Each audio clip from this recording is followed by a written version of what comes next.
right, how you guys doing today? Welcome to another episode of On the Line. Okay, so I do got Russ Hamilton on today, and what I wanted to do was briefly discuss something that we talked about a couple of days ago that really resonated with me, Russ, so much so that I wanted to share what your thoughts were on Guardian RFID.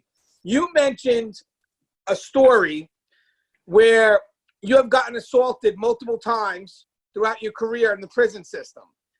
And then once you retired, you dealt with an incident where you also got assaulted, and you felt that there was more support when you were assaulted on the streets than there was when you were assaulted in the prison system and just not getting that support from administration. And to me, it hit home to me because it's something we never discussed before, but then you made me really think. It was like, wow, that's true.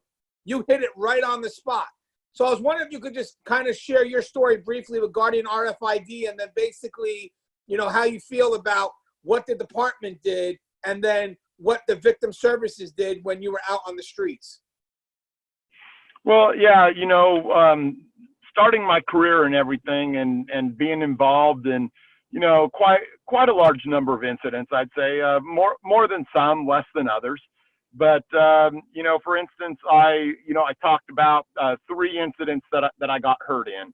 And one was I was sucker punched and got a little torn scratch cornea. And you know what? No one ever said anything about it until, you know, months later when they just said, oh, yeah, that guy, they're not going to prosecute him. I was just like, okay. And then another one where I got pulled into a food port and got some, you know, not horrible damage, but nerve damage to my hand. It still doesn't quite work right. And that one, you know, clearly they should have done something about. And they did. In fairness to them, they did. But I never heard anything about it until long after it was over. No one came and asked me whether or not it was okay for the guy to sign off on a plea deal or anything like that. And, you know, it's just like, I think it was a year later or something, you know, they said, oh yeah, he took a plea deal. No one approached me. And then the last one, the last week of my career, I ended up taking an inmate down, spraining my ankle. And once again, another one of them. And these are just 3 of numerous ones where in this case, that guy, he didn't get prosecuted either. It was handled at the disciplinary level, formal disciplinary. And I thought that was just the way things worked. And then I helped, after I was retired, I helped stop a robbery in progress at the local Lowe's store here. And the guy was throwing rocks into cars, even smashed up the police chief's car and stuff like that. And I tried to rush him. He hit me with a big landscaping rock. Couldn't get close enough to him. He was almost shot in the process of this. He was tased without effect. But before I could get home, the local county victims services had called me and told me everything that they were going to do to help me. And then all along the way, they were telling me about, you know, the dates this was going to happen in court if it went to trial. And they told me what I could do if I felt that I needed to sue the guy. They told me what I could do with regards to, because I had a pretty severe injury to my knee because he hit my knee with the rock. And, you know, they held my hand through the whole thing. And I wasn't even asking them to or anything like that, but it was just the way that it went.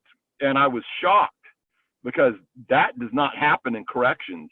And in the video that you referenced, basically, I was just saying, you know what, shame on the district attorney, shame on the legislators, shame on the elected officials, shame on the administrators that don't look at us like actual victims. They look at us like cannon fodder. You're just out there to be attacked by the inmates. And if that's the way it happens, then that's the way it happens. Yeah, Russ, this really hit home for me because this is actually a topic that we never really discussed before. And I sensed that when we were doing the story for the Terror Talk channel, I sensed that this was personal to you because after you told the Fort story and basically how victim services had your back, you were very aggressive in really letting administration, these district attorneys know, like, do you have our back or are we just a number pretty much? And it's again something that I never really took into account for. Now I do know some facilities, the union obviously being proactive, may actually take the officer that was assaulted, or the staff member that was assaulted, out to the local police station to press charges. But technically, that really should be pushed on from a higher level. And I think ultimately, if they did have our backing, you would see more inmates, obviously less motivated to do attacks, because I believe most of them feel that if they attack one of us, nothing happens. And that video for me was just a reminder of, do your job, man. Your staff's being assaulted, protect them, prosecute. The agency should be behind that. You attacked one of my officers, it should be the state of whatever versus that individual. And it seems like it's more of just Russ Hamilton versus whoever it is. And it should really be the state of blah, blah, blah versus this individual. And I have a feeling that this just isn't a dialogue that's brought up much, but it should be. And I really can't tell you how much that resonated with me when I saw that story. So, and I got to ask again, just the passion behind it, because there was some passion when you told that story. Obviously, this is personal to you, correct?